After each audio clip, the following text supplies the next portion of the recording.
बच्चों, आज की इस क्लास में हम संस्कृत पढ़ेंगे और संस्कृत में भी एक बहुत ही महत्वपूर्ण टॉपिक, क्योंकि संस्कृत के जितने भी सेंटेंस होते हैं यानी कि आपके वाक्य होते हैं, उन्हें बनाने से पहले कुछ नियम पढ़ने पड़ते हैं।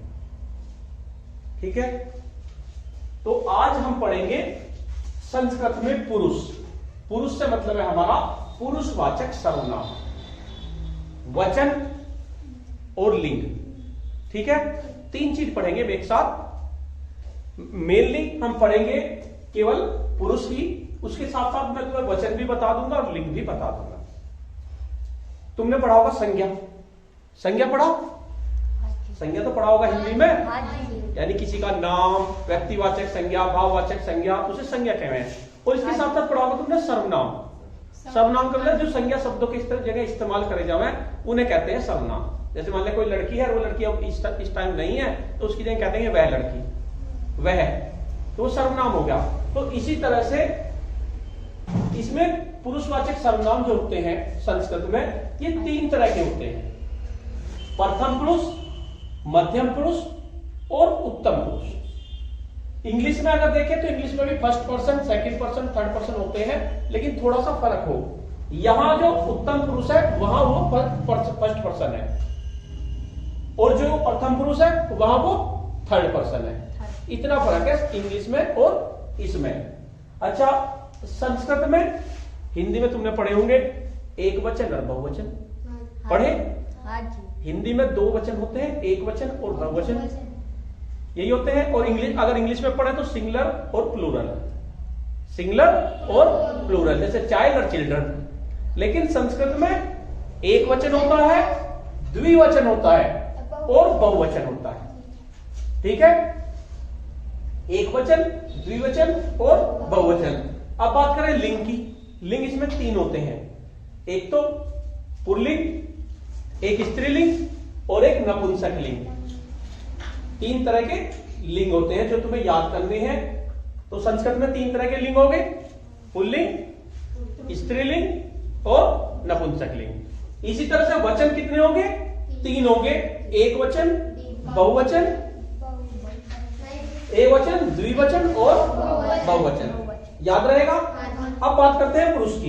पुरुष होते हैं तीन: प्रथम पुरुष, उसके बाद मध्यम पुरुष और फिर उत्तम पुरुष।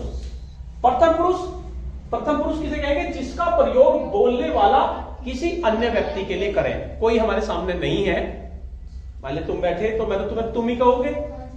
अगर हमारे सामने कोई नहीं है, मान लीजिए वो आरती नहीं आई, मान लीजिए कोई लड़की आरती नहीं आई, तो यहां तो है नहीं, लेकिन उसके बारे में मैं बात कर रहा हूं, तो मैं किसके बारे में बात कर रहा हूं? अन्य पुरुष के बारे में। तो तब हमारा कौन सा लगेगा? प्रथम पुरुष। प्रथम पुरुष में अगर कोई लड़का है, एक वचन में उसे कहेंगे से का मतलब वह। एक वचन की बात कर रहे हैं अगर कोई लड़का है। और अगर लड़की है, सा। जैसे आरती है उसे सा कहेंगे, हम से नहीं कहेंगे। ये चीज जब हम सेंटेंस बनाएंगे तब हमारे याद होनी चाहिए।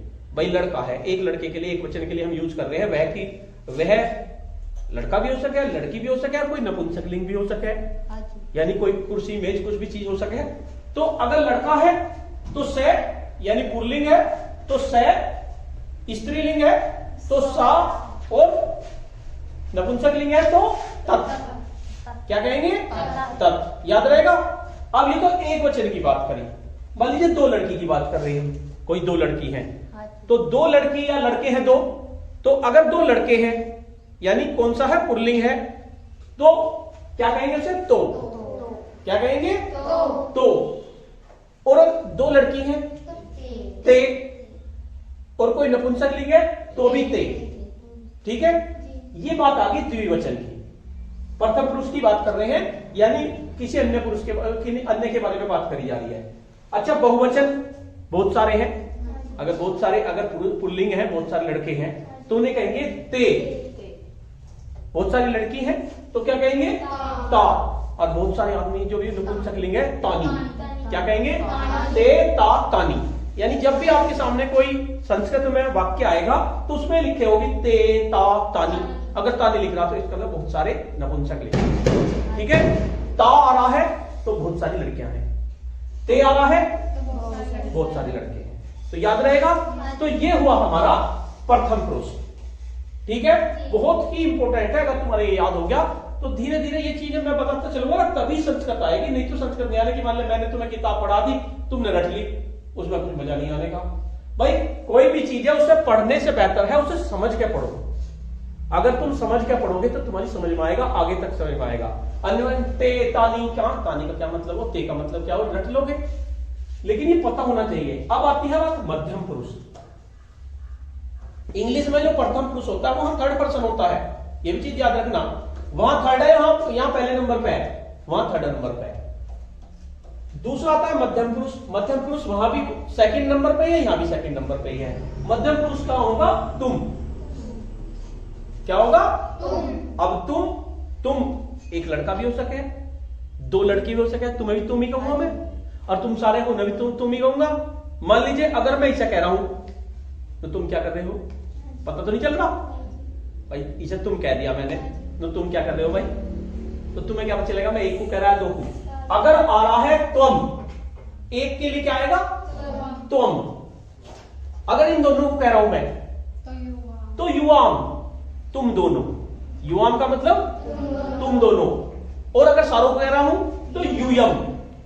और ये क्या होता है, जिसका प्रयोग बोलने वाला मैं बोल रहा हूं और तुम क्या हो, सुन रहे हो, तो तुम क्या हो, तुम हो। अब इस टाइम मध्यम पुरुष। आरती क्या थी जो इस क्लास में नहीं है, वो प्रथम पुरुष थी।